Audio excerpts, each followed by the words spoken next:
तो भारत के लोग काफ़ी लोग जा रहे हैं यहाँ से दूसरे कंट्रीज़ में जाकर बस जाते हैं। तो इससे बहुत बड़ा लॉस होता है। एक तो इकोनॉमी को, भारत की जो इकोनॉमी है उसको काफ़ी लॉस होता है। जो टैक्सेस वो दे सकते थे जिससे कि भारत का विकास हो सकता था, तो वो विकास में कहीं ना कहीं प्रॉब्लम शुरू हो जाती है, प्रॉब्लम आना शुरू हो जाती है।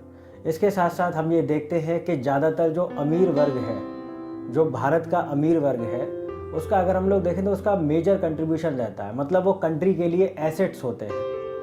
अब एसेट का मतलब क्या हुआ, यहाँ पर वो कंट्री के लिए कुछ ना कुछ कंट्रीब्यूट कर रहे हैं। अब चाहे वो अपनी इंटेलेक्चुअल एबिलिटीज़ के थ्रू कंट्रीब्यूट कर रहे हैं, ठीक है, या फिर वो खुद एक बिजनेस रन कर रहे हैं, तो वो कंट्री को बहुत कुछ देते हैं।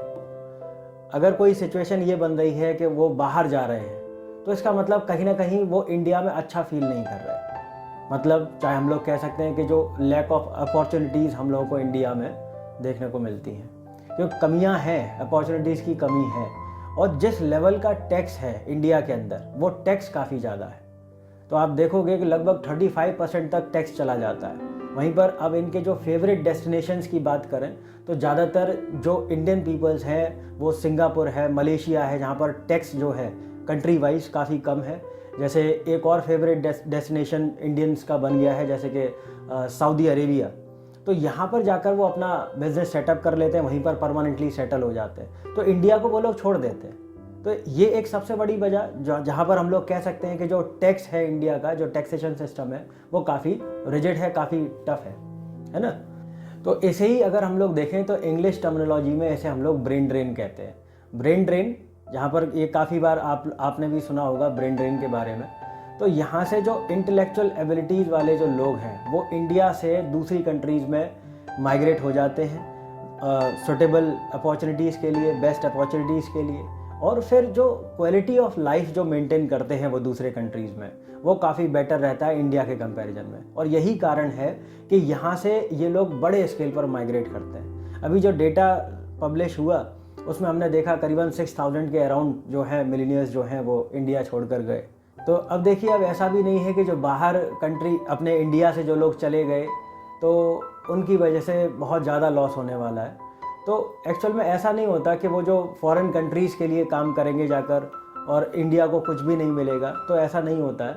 ब्रेन ड्रेन हो रहा है, इससे इंडिया की इकोनॉमी को लॉस तो है ही है, लेकिन साथ में कुछ एक बेनिफिट भी, हम लोगों को कुछ बेनिफिट्स भी देखने को मिलते हैं। जैसे मान लो कि वो व्यक्ति इंडिया का रहने वाला था, अब दूसरी कंट्री में जब भी जाएगा तो इंडियन कल्चर को वो प्रमोट करेगा, ये आप समझिए। तो यहाँ पर इंडिया की एक सॉफ्ट पावर डेवलप होती है इंटरनेशनल लेवल पे।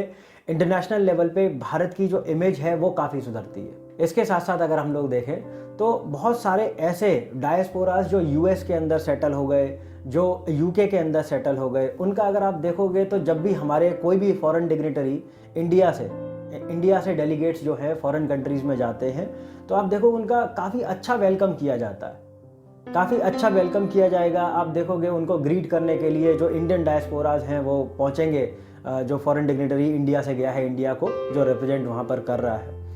और कई बार हम लोग ये देखते हैं कि पूरा अरेंजमेंट वहाँ पर जो व्यवस्था उस फॉरेन डिग्नेटरी के लिए करी जा रही है, वो उन इंडियन डायस्पोराज ने ही पूरा इंतजाम किया होता है।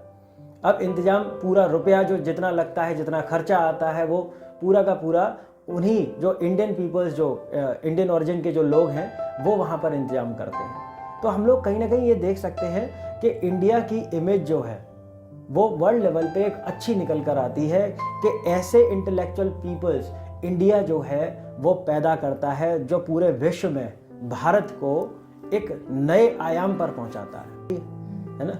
तो अब दूसरा, अगर हम लोग इसका एक एडवांटेज देखने की कोशिश करें तो जो भी बिजनेस उन्होंने फॉरेन कंट्रीज़ में वहाँ पर एस्टेब्लिश करेंगे जाकर या कर चुके हैं, तो आप एक चीज़ नोटिस करेंगे, उनका जो फर्स्ट प्रायोरिटी जहाँ पर इन्वेस्टर्स के तौर पर या फिर फंडिंग देने की जब भी बात आएगी इंडियन पीपल्स के लिए, तो आप मतलब इंडिया में कोई ऐसी नेसेसिटी है तो आप देखोगे कि जो इंडियन ओरिजिन के लोग हैं वही सबसे पहले फंडिंग प्रोवाइड करेंगे। इसके साथ साथ जो बिज़नेस उन्होंने बाहर सेटल किया तो उसकी अगर उन्होंने ब्रांच ओपन करनी है तो वो इंडिया को सबसे फर्स्ट प्रेफरेंस देंगे।